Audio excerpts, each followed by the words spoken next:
Η θέση της Ελλάδας στο νέο ευρωατλαντικό και ευρωασιατικό περιβάλλον, αλλά και οι κίνδυνοι που προκύπτουν από την ανάπτυξη του τζιχαντισμού, αποτέλεσαν τα θέματα που συζητήθηκαν στη νέα εκδήλωση που διοργάνωσαν οι αρτινοί πολίτες.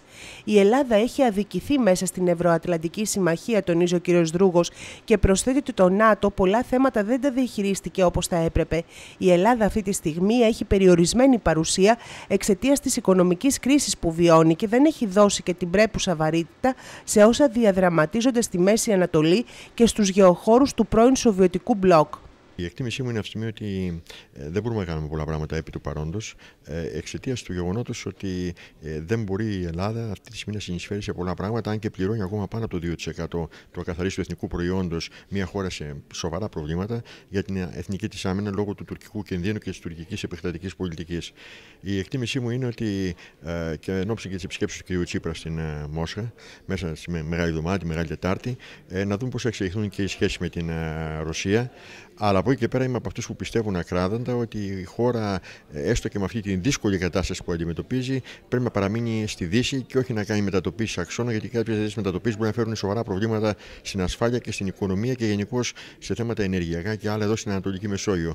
Γι' αυτό ναι, μεν στην πολυδιάστατη πολιτική, με όλες τις χώρες του πλανήτη, με Ινδία, με Βραζιλία, με Κίνα, με Ρωσία, αλλά την άλλη πλευρά να διατηρήσουμε τουλάχιστον όσο μπορούμε τους δεσμούς με τη Δύση, διότι μην ξεχνάτε ότι μπορεί να μας εκδικηθούν συγκεκριμένοι παράγοντες, και αναφέρουμε τη Γερμανία κυρίως, σε διάφορα θέματα. Άρα πολυδιάστατη πολιτική, αλλά με έμφαση για να καταλήξω σε πιο, θα έλεγε κανείς, συμμετοχική πολιτική σε όλα τα επίπεδα, και νομίζω χρειάζεται πολυκεντρική διπλωματία σε ένα παγκοσμιοποιημένο περιβάλλον.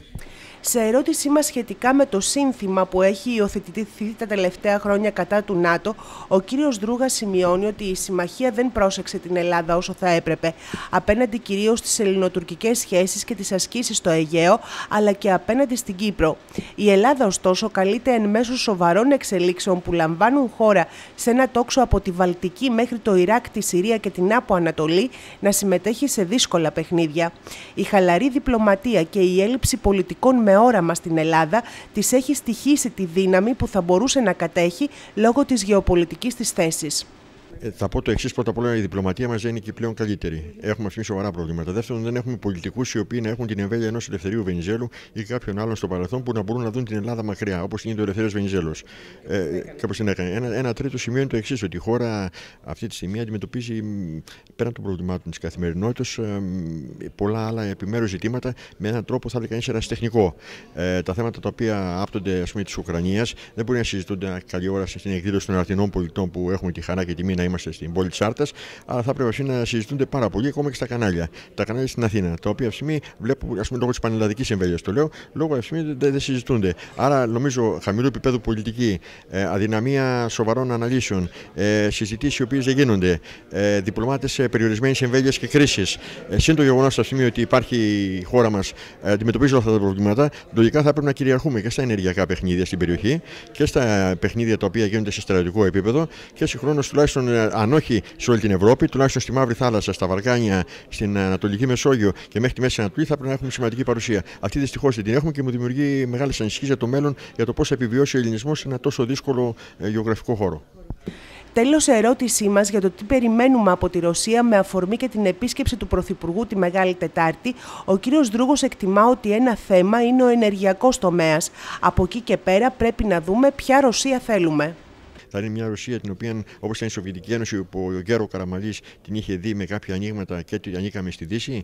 Θα είναι μια Ρωσία του τύπου Καμένου, με την λαϊκίστικη αντίληψη του πώς ακριβώς θα κινηθούν η ΑΝΕΛ και ο ΣΥΡΙΖΑ, με σκοπό να γυρίσουμε λίγο τη στροφή προς τη Μόσχα. Θα είναι μια Ρωσία την οποία θα την δούμε κυρίως ενεργειακά εξαιτίας του νέου αγωγού προς Τουρκία και προς τη χώρα μας. Θα είναι μια Ρωσία αυτή η οποία θα εμφανιστεί με την Ευρασιατική Ένωση ως αντίδοτο στην Ευρωπαϊκή Ένωση. Οπότε θα πρέπει να προσαρμοστούμε λόγω, όπως είπατε πολύ σωστά, της γεωγραφικής μας θέσης. Η εκτίμησή μου είναι αυτή τη στιγμή ότι η Ρωσία, όπως ξέρετε, του χρόνου έχει πολύ κρίσιμες βουλευτικές εκλογές και το 2018 έχει προεδρικές. Υπάρχει σχέδιο αποσταθεροποίησης της Ρωσίας από τους δυτικούς και κάποιους άλλους. Υπάρχει σχέδιο ίσως να περιθωριοποιηθεί ο Πούτιν εξαιτίας μη κυβερνητικών και άλλων οργανώσεων στο στυλ των πορτοκαλί επαναστάσεων της Ουκρανίας. Και υπάρχουν και θέματα τα οποία καταλαβαίνετε η Ρωσία αντιμετωπίζει μέσα στο ιστορικό της. Ας πούμε, σκεφτείτε όλους αυτούς τους τζιχαντιστές που πολεμάνε σε Συρία και Ιράν να επιστρέψουν στη στη Ρωσία και να πάνε στο Βόρειο Κάφκασο, στην Τσετσενία ή στην Ιγουσιτία και να δημιουργούν τρομοκρατικές και άλλες ενέργειες. Άρα καταλήγω λέγοντας ότι η Ρωσία είναι σε μια πολύ λεπτή φάση, την παρακολουθούμε, έχουμε καλές σχέσεις, δεν είναι ακόμα βέβαια υπερδύναμη, θα χρειαστεί τουλάχιστον 10-15 χρόνια για να γυρίσει καθεστώς υπερδύναμης, αλλά δεν μπορούμε αυτή τη στιγμή να την αμελήσουμε. Σε ό,τι αφορά την ανάπτυξη του τζιχαντισμού στη γειτονιά μας πλέον, ο κύριος Μπαλτζόης σημειώνει ότι υπάρχουν έγγραφα του Ισλαμικού κράτους ότι η εισβολή στην Ευρώπη θα γίνει μέσω της λαθρομετανάστευσης. Μόλις λάβουν εντολή, θα προκαλέσουν πανδαιμόνιο, σημειώνει. Λοιπόν, το γνωρίζουν αυτό το πράγμα οι αρχές. Θέλω να πιστεύω ότι το γνωρίζουν. Δυστυχώς είναι λίγο δύσκολο να καταλάβεις ότι αυτοί οι ταλέποροι που μπαίνουν στην Ευρώπη, υπολογίζονται τουλάχιστον 500 κάθε μέρα εισέρχονται. Ποιοι από αυτοί είναι τζιχαντιστές και ποιοι όχι. Δεν φαίνονται, είναι όλοι εξαθλιωμένοι κλπ. Μάλιστα χρησιμοποιούν τη Λιβύη. Η ακτή της Λιβύης είναι ιδανικός τόπος, διότι αυτή τη στιγμή η Λιβύη είναι ένα.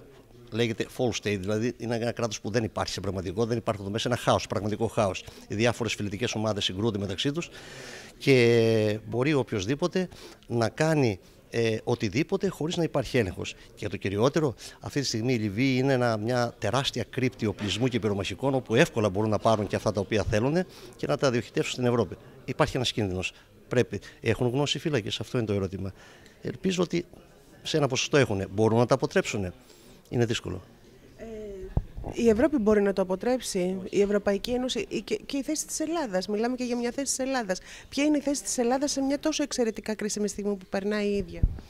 Η θέση της Ελλάδος, θα σας πω ποια είναι η θέση της Ιταλίας. Η θέση της Ελλάδος την γνωρίζουμε όλοι. Ασχολούμαστε με άλλα πράγματα, οικονομικά δυστυχώς. Η Υπουργός Άμυνας της Ιταλίας, σε μια συνέντευξη που έδωσε στη Μεσεντζέρο πριν από κάνα 2 εβδομάδες, είπε ότι η κατάσταση είναι ανεξέλεγκτη. Αυτό τα λέει όλα. Όταν στην Ιταλία δεν μπορεί να ελεγχθεί, φανταστείτε τι γίνει στην Ελλάδα με τα προβλήματα που έχουμε. Ευτυχώς για την Ελλάδα, σημειώνει ο κύριος Μπαλτζόης, οι Άραβες την αγαπούν και το ελληνικό διαβατήριο είναι ό,τι καλύτερο και αυτό θα αποτρέψει τα χειρότερα, ελπίζουμε. Όμως η έλλειψη μεταναστευτικής πολιτικής και η λήψη ουσιαστικών μέτρων που δεν πάρθηκαν έως τώρα απειλούν την Ευρώπη. Ας είμαστε προετοιμασμένοι και ελπίζω όχι. Βέβαια υπάρχει μια αντίληψη στους Άραβες. Πρέπει να ξέρετε ότι οι Άραβες αγαπούν τους Έλληνες. Εγώ έχω κάνει 3,5 χρόνια στη Μέση Ανατολή και διαπίστωσα ότι το ελληνικό διαβατήριο είναι το καλύτερο που υπάρχει. Μπορεί να περάσει παντού και δεν θα σε ενοχλήσουν. Πιστεύω λοιπόν ότι ο καλός Θεός της Ελλάδος, το ελληνικό διαβατήριο, θα αποτρέψει τα χειρότερα. Η Ευρώπη μπορεί να εμποδίσει, η Ευρωπαϊκή Ένωση? Όχι, είναι δύσκολο. Τι θα κάνει, θα βυθίσει τις βάρκες? Γιατί μέσα, ξέρω εγώ, στους 500 που λένε οι ίδιοι οι Ισλαμιστές, τουλάχιστον 500 την ημέρα, μπορεί να έχει τους 500, άμα είναι 5. Θα σου βυθίσει και τους 500 τις βάρκες να πνιγούν για να αποτρέψουμε τους 5 να μην εισέλθουν. Επομένως, εκείνο που μου λέτε, κύριε Μπαλτζόη, ότι η χαλαρότητα με την οποία αντιμετωπίζουμε τη μεταναστευτική πολιτική ως Ευρώπη τα τελευταία χρόνια μπορεί να φέρει τους τζιχαντιστές πολύ κοντά στη γειτονιά μας. Ακριβώς. Θα έλεγα, δεν θέλω να τρομοκρατήσω τον κόσμο, ότι είναι ήδη στη γειτονιά μας. Και είναι, πώς να σου πω, δεν εκδηλώνονται ακόμη, περιμένουν την εντολή. Και ελπίζουμε να μην ισχύει για την Ελλάδα.